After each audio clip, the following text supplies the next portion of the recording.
இன்றைக்கி குட்டீஸ்க்கு லீவு அதனால் லேட்டாக தான் எழுந்திரிச்சேன். ஏன்னா எப்பயுமே நான் லேட்டாக தான் எழுந்திரிக்குவேன். பட் இன்றைக்கி அதை விட ஒரு அரை மணி நேரம் லேட்டாக எழுந்திரிச்சேன். பட் எழுந்திரிச்சிட்டு காலையில் பிரேக்ஃபாஸ்ட் என்னென்னு பார்த்தீங்கன்னாக்கா, நான் பழைய சாப்பாட்டில் தண்ணி ஊற்றி வச்சுருந்தேன் நேற்று நைட்டு. அதை அப்படியே கஞ்சியாக குடிக்கலாம் அப்படின்னு தான் தோணுச்சு. காலையில் நேரம் கஞ்சியாக குடிச்சா உடம்புக்கு ரொம்ப நல்லது அப்படின்னு சொல்லிட்டு, சரி இருந்தாலும் கொஞ்சம் சேஞ்சாக இருக்கட்டும் அப்படின்னு சொல்லிட்டு அதை தாளித்து விட்டு சாப்பிட்டு பார்க்கலாமே அப்படின்னு சொல்லிட்டு தண்ணி ஊற்றி வச்ச சாப்பாடை வந்து தண்ணி இல்லாமல் நல்லா புழிஞ்சு எடுத்துகிட்டு, தாளிப்புக்கு எண்ணெய், கடுகு, கறிவேப்பிலை, வெங்காயம் போட்டு வரமிளகா போட்டு தாளிச்சிட்டு, அதுக்கப்புறம் புழிஞ்சு வச்சு சாப்பாடு போட்டு கொஞ்சம் தேவையான அளவுக்கு உப்பு போட்டு நல்லா சாப்பாடு மிக்ஸ் பண்ணி சாப்பிட்டாக்கா சூப்பராக இருக்கும். ஏற்கனவே செஞ்சுருக்கேன். பட் ஆனால் அவ்வளோவா செய்கிறதில்ல, கஞ்சி நல்லது இல்லையான்ட்டு அப்படியே கஞ்சியாக குடிச்சிக்குவோம்.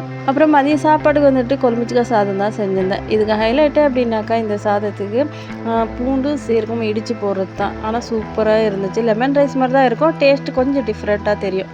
பட் நல்லா இருக்கும். ஆனால் சாப்பாடும் ரெடி ஆகிடுச்சு. அப்படியே பாக்ஸில் போட்டு வச்சுட்டேன் கையோட, இல்லை மறந்துடுவேன் அப்படின்னு சொல்லிட்டு. இன்றைக்கி வர வீடியோ இவ்வளோ தான். இன்னொரு வீடியோவில் பார்க்கலாம். பாய்.